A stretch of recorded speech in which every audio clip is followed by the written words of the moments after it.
So the best way to talk about Donald Trump and his administration is to understand it that this is a disaster movie in slow motion filled with comedy and absurdity. And I was thinking about this. If you saw my last video, we were just reading through an account of what's going on inside the Oval Office, what's going on in the Trump dining room table of all places.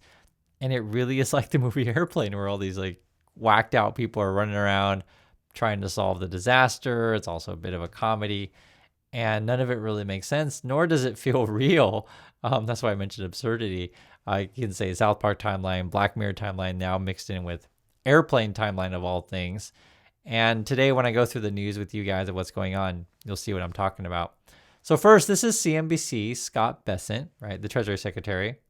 Bessent says U.S. will finish the year with 3% GDP growth. Sees very strong holiday season. Okay, so I guess we're all doing great. I guess we're all shopping.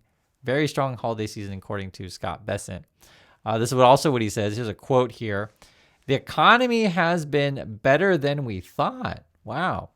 We've had 4% GDP growth in a couple of quarters, right? We're going to finish the year, despite the Schumer shutdown, with 3% real GDP growth. Now, I will call this a Trump shutdown. He'll call the Schumer shutdown. We can both agree it's a shutdown. I'll leave it at that. But I'll just say this. Regarding the growth situation, when we finally get, how did Christmas season shake out? We could theoretically be negative. I said theoretically. We'll see how it shakes out. But whatever the numbers turn out to be, I'm thinking more closer to 2%. He's saying 3%.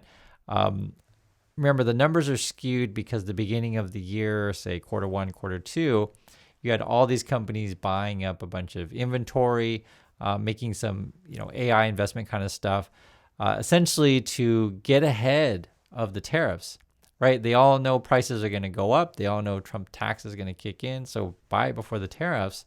And so now that they've bought all that stuff, that sort of pumped up the numbers. But going into next quarter, say quarter one, quarter two of next year, I think things are going to get really, really ugly. Companies are probably going to cut back on spending. You're probably going to see multiple earnings reports on that. Chances are there's going to be layoffs going into next year, quarter one, quarter two. Companies generally don't want to fire during the holiday season. And, well, I mentioned hire too, that they're not really hiring that much either. I just think it's going to be really ugly. So whatever numbers shake out, right, what we see the end of this year, whatever, I'll say it's going to get worse. That's just my opinion on that. Also going into next year, I was thinking about this. Multiple polls are all saying the same thing, that Trump and his policies are deeply unpopular. We're expecting, midterms, chances are a blue wave, but you never know this stuff. You never know, right? You don't necessarily count your chickens before they're hatched, but this is the way things are shaking out. And so if you're the Trump people, and that's why I mentioned the movie Airplane, it's literally a disaster every day. And so they're treating this next year, 2026, basically like their final lap, I guess you could call it, because they got to do everything they can, as the midterms could be basically the end for Trump, in my opinion. Like, they know this will be a lame duck after that. And then the discussion will change to, okay, who's going to replace Trump, for the next couple of years. And you'll see that kind of talk, right? You guys know how this stuff is. Elections in USA are really, really long, and people start, declaring their candidacy, really, really early on. And some people may step in, some may drop out, and you get a bunch of drama with that. So I think this could be, in 2026, a final year of Trump craziness. But here's the big but they're going to probably throw everything and sort of sprint this last year and just doing the most crazy policies possible for their Project 2025 kind of stuff, do yet more illegal and crazy things.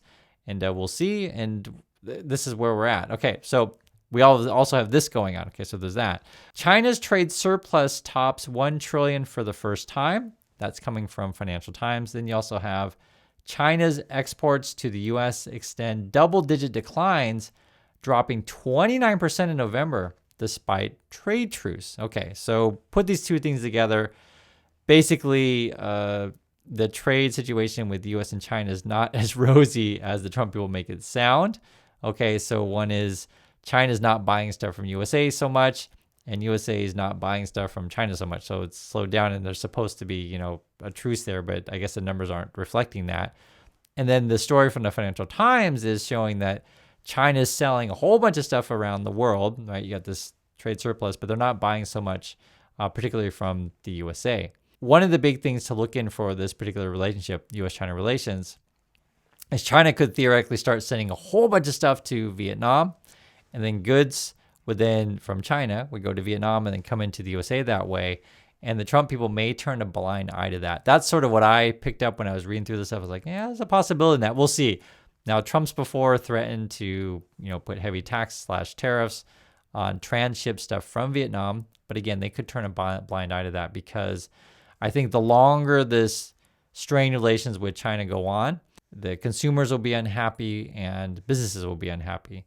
Now, my understanding, though, they've been talking about Trump meeting President Xi like 4 times or something like that, like really a lot. Trump going to China, President Xi coming to, I think, Miami, maybe not necessarily DC, but maybe like the golf course. But who knows? I'll believe it when I see it, but you never know with this stuff, because I think this is just how it's playing out. Trump is so easy to manipulate. And effectively, if she gives Trump a Instagram opportunity or something like that, hey, I'll take the picture, and I'm sure China will give Trump something gold or whatever. We'll see, and you never know. But they can basically manipulate them. And it's actually kind of funny from China's perspective, if you can just do, hey, we'll do a photo op with you, but no gold, and Trump just goes along with it. And then Trump will start telling everyone how, he's best friends with Xi. And he talks like that way in public. It's so weird. That might be enough, but we'll see. I think the other big problem going on, and every time I read something on China and U.S. relations, it's always the same. The USA always, talks about how great everything is going, and then that they've made some sort of deal, and then China will tend to slow walk it or have a conflicting story of what the USA said. So we'll keep tabs on this one, but that's the big number today, though, was that basically China's selling more stuff around the world, not necessarily the USA, but to other places. And then you've got this: Trump tasks top advisor with finding way to lower soaring beef prices. That's come from the Wall Street Journal. And Trump to unveil $12 billion in long-awaited farm aid program. Great. So a couple things going on here, and these are complicated issues. But first, okay, price of food is really expensive in USA, particularly beef. And I've actually seen it from members of our community. They'll say, hey, Chris, I'm paying like $20 a pound for meat where I live. Or as people say, yeah, beef prices are through the roof. Please write down in the comments how much you're paying at your store. It's just good to share, and what location you're at. Because even though, when you see national numbers or Trump people always tell you everything's awesome, it's very different when you just hear from a regular person, hey, this is what I pay. Now, what's funny about this stuff, though, is that Trump's creating this, task force. I think John Navarro's on this thing, and, maybe a couple of others, like maybe Lutnick or whoever, lackeys are on this thing. They were telling you all along that everything's so cheap. And then suddenly they're changing their messaging. Oh, this week, hey, by the way, everything's so expensive. And they're going to send Trump to Pennsylvania to give some speech on how he's going to bring affordability back. So I guess that's the talk. The beef thing is funny because some of their solutions is to bring beef in from other countries. One is Argentina, which you've heard that before. So bail out to Argentina and buy more Argentine beef. That's one solution that they're proposing. I know it's as stupid as it sounds, but that's what they're talking about from Argentina. So it feels like make Argentina great again is the plan. The other one, which is new, I didn't know we were talking about this, but I guess we're going to bring in theoretically more beef from Mexico is the talk. And then there's some problem with some of the Mexican beef to where there might be some parasite issues. I don't claim to be an expert on the parasite issues with beef, but I am smart enough to know that hire people in the federal government who are experts in this stuff. Make sure the meat is clean if you're going to do it. Make sure everything's safe. And the problem with the Trump people is they want to, before when they brought in Elon Musk, they want to basically fire half the federal workers, people like there to keep things going smoothly, keep things safe. So I have real concerns about that. So I just want you to be aware of that. So if we bring in beef from Mexico, do we have enough people to actually check said things? Also, these are just another politically unpopular stuff because we're talking about bailing out farmers and, Trump always says all the time, make America great again, but then we're basically trying to bring in meat from other countries. And then the other thing that's kind of crazy also, then they complain that we don't sell enough beef and products to other countries, which is kind of strange also because if we're short on, say, products in USA? Why are we so focused on sending stuff away? So there's that. And I know this whole thing's a mess. And then regarding the farmer situation, which is, it's all connected, we're not sending enough soybeans to China. I think they made some sort of thing. They said they promised to sell like China promised to buy 12 million tons. I guess China's only bought 2.2 million tons, so we're 10 million tons. That's a lot short of whatever agreement that was made, at least according to the Trump people. You never know with this stuff because it's always kind of the same thing plays out, and I just feel like China's just playing Trump all this time. Is they may have some sort of negotiation, then USA comes back, and you can never trust what the Trump people say either. They say, oh, okay, China's agreed to do blah, blah, blah, blah. Sometimes the story is different from China, right? They'll be talk a little bit more vagaries and then basically slow walk it, and then we're back to square one again. In my opinion, I think China's going to keep doing the same thing with Trump, basically dangle, long whatever, and just kind of play with them, and then continue to build business with other countries. There was an interesting stat from Morgan Stanley. They were talking about that China's global export share is going to increase, was it 16.5% by 2030. So basically, China just keeps building bridges and USA keeps burning bridges, and China just can fool Trump as much as they want as long as you give Trump his Instagram photo. That's basically what it boils down to. And then Trump's policies, when I go through this stuff every day with you, it's like just a patchwork mess with not any really clear strategy, to be frank, other than put Trump's money in Trump's pocket. I think that's all that they're concerned about. And then you have various advisors who are frankly incompetent, untrustworthy, and just basically ruining our position around the world. And it's hard to talk about this stuff every day with you guys because I want to talk, one to you, and also try to talk to other people and say the MAGA land that they're struggling the same way other Americans are struggling. Some people say, oh, Chris, I want everyone to struggle, and that's the way that it's going to be. But I disagree. I actually want everyone to do well, and I want to have a good standing of the USA around the world. I think that would be better for everyone. And so that's why I don't try to come across too mean to the MAGA people. Guys, I get it. Guys, I really get it more than you know. It's very, very frustrating. Like, how could you vote for this completely awful person twice? I totally get that. But we got to figure out ways to, build bridges and to bring the temperature down. That's just my feeling on this stuff. Talk like normal people and not like, talking only memes and big play cards like Trump.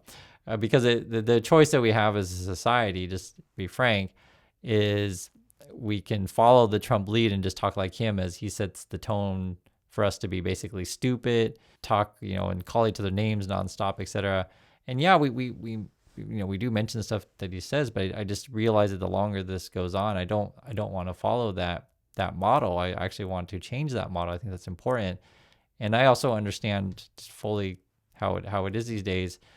Much of the audience in USA likes that kind of stuff for whatever reason.